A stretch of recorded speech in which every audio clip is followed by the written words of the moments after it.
Okay, so one of the biggest questions everyone wanted to know is what made the district decide to commit to online learning this year?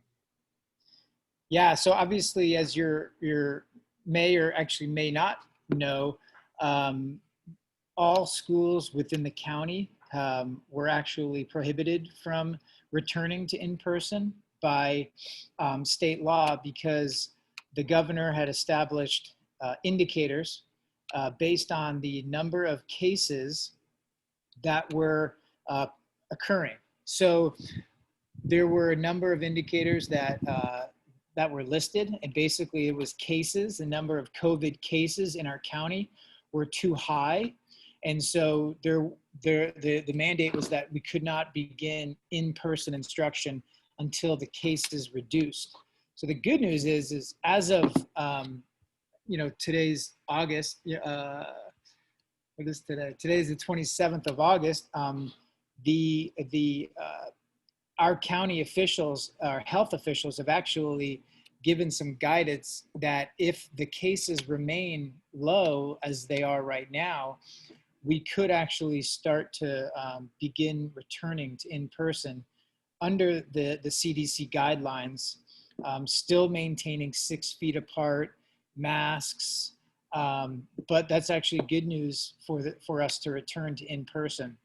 These aren't, this isn't, that mandate was set by California and our governor, and we're following those orders until we get other ones. So along with the distance learning, what made us change from the year-long classes to the 4x4 schedule? Yeah, so that's a great question. So when we do year-long classes, students are taking anywhere from 6 to some students even take 8 classes at a time. So the thought was to reduce students toggling from 6 or 8 classes at a time. That can be incredibly consuming. So students have 8 different or 6 different Google Classrooms, different teacher styles, assessments. The thought was, let's reduce the amount of classes that students have to focus on. And this way they can work on only 3 or 4 classes at a time and dive deeper into those classes. The other thought was, which it's the big thought, is if we do return to in-person, which we hope we do, we're going to have to basically split our entire school in half. So we would be on A day, B day. So if you were going to school every other day, right, then you would only see your teacher once a week if we were on year-long classes. Yeah, because we would go on a rotation of like 1-3-5 or 2-4-6. But now, since we only have 3 classes or 4 classes, you can actually see your teacher at least 2 times a week now when we go back to in-person. Along with that, since classes are online this year currently, how can students reach out to their teachers and ensure support during distance learning?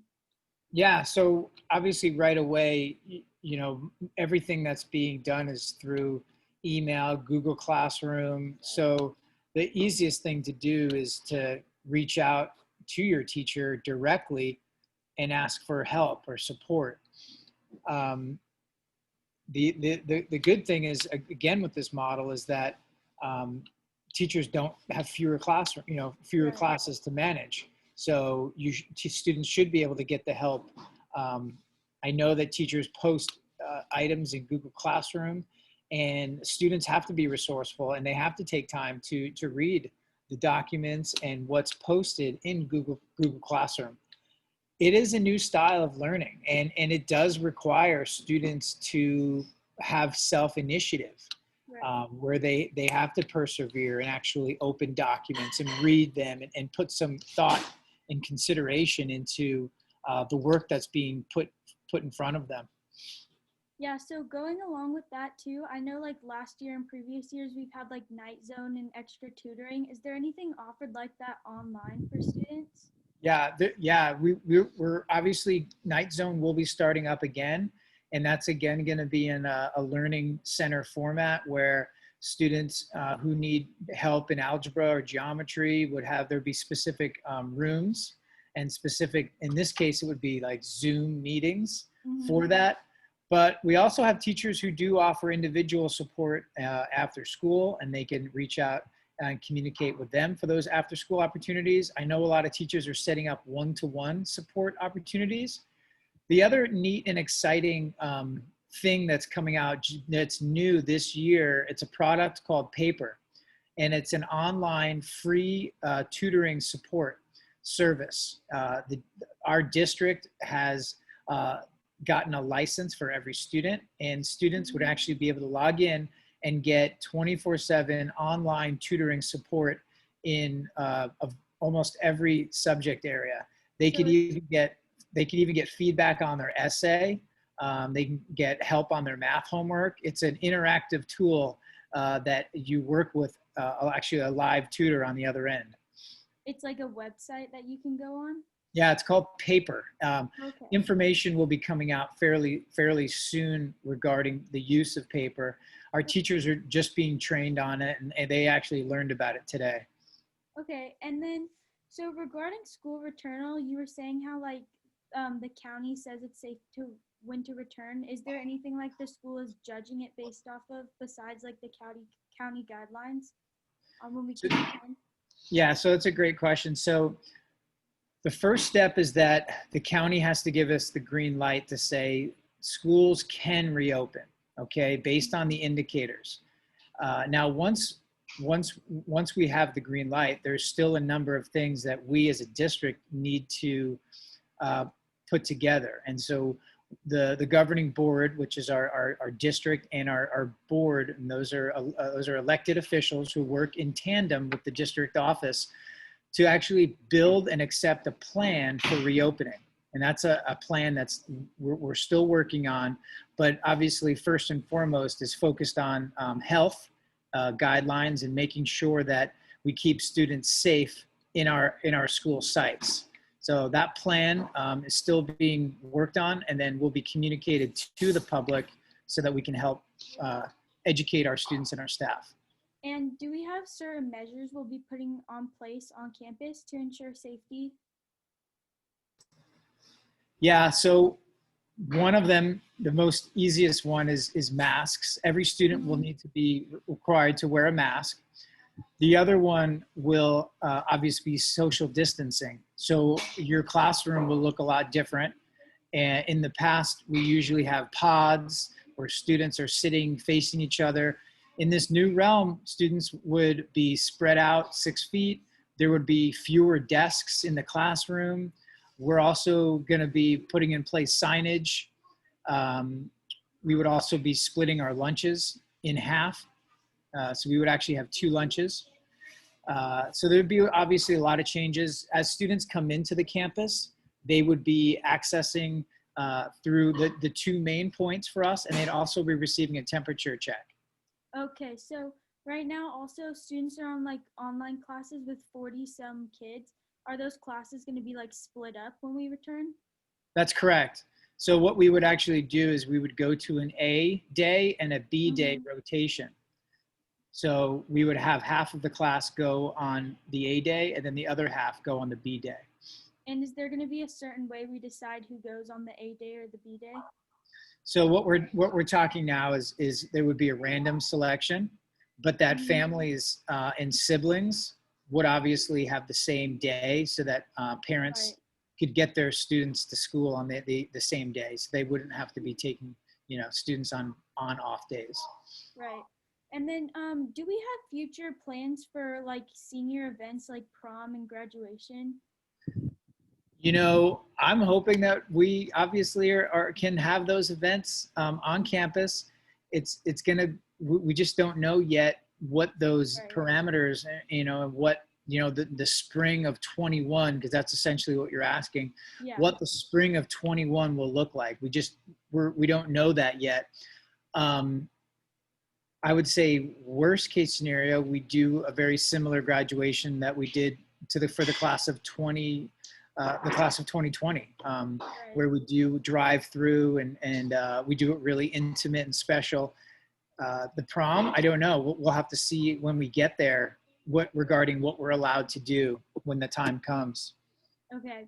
Along with that, I know some seniors have like opportunities to graduate early. When they graduate, are they still allowed to go to those senior activities if they're put in place?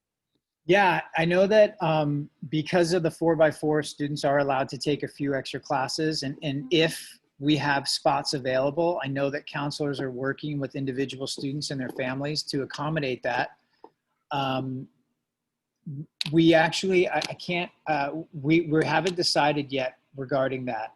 So I'm going to have to get back to you on that question regarding if we'll allow students who have been an early grad to come back and do the prom and do everything else. So Right. they'll definitely be allowed to participate in the graduation ceremony. Absolutely. I Mhm. just don't know for sure yet about prom. Okay. And then I know like recently we had like another outbreak. So what happens if we go back to in-person learning and an outbreak occurs? Yeah. So basically, you're saying if the board adopts a reopening plan and we reopen, we're on an A day, B day rotation, right? Right. We're, we're in person, but then an outbreak happens and cases spike and we're Yeah. asked to go back. So in that case, what we would do is we would go back to remote instruction, where Okay. exactly what we're doing right now. Students would just be in the exact same classes and they'd be participating in Google Classroom, Zooms. We would just completely take away that in-person time. Okay. And then the last question I have for you is what are some resources we can give the community for like information about the school's plan? So are you talking about the reopening plan? Yeah, reopening and distance learning. So there's a ton of resources online right now Mhm. regarding support with all of the with all the digital platforms right now. So there's Right. a parent support for Zoom, a parent support for Google Classroom. Now, with regards to the reopening plan, that hasn't been finalized or published. So once that is, and once that's gone through the board, it's been adopted, then those plans would obviously be posted on our website. It would be communicated to the families, to the students, well in advance of that. So one of the best places is just to go to like our website. So one of the things that we rely on is School Messenger, which sends a Mhm. phone call, but Okay. obviously a phone call is super short. And Right. then what we typically do is we follow it up with an email. The emails always have detailed information and attachments, and we would do that. And those emails come from both the school site and the district office. Okay. Thank you so much for your time. Sure, anytime. Go Knights.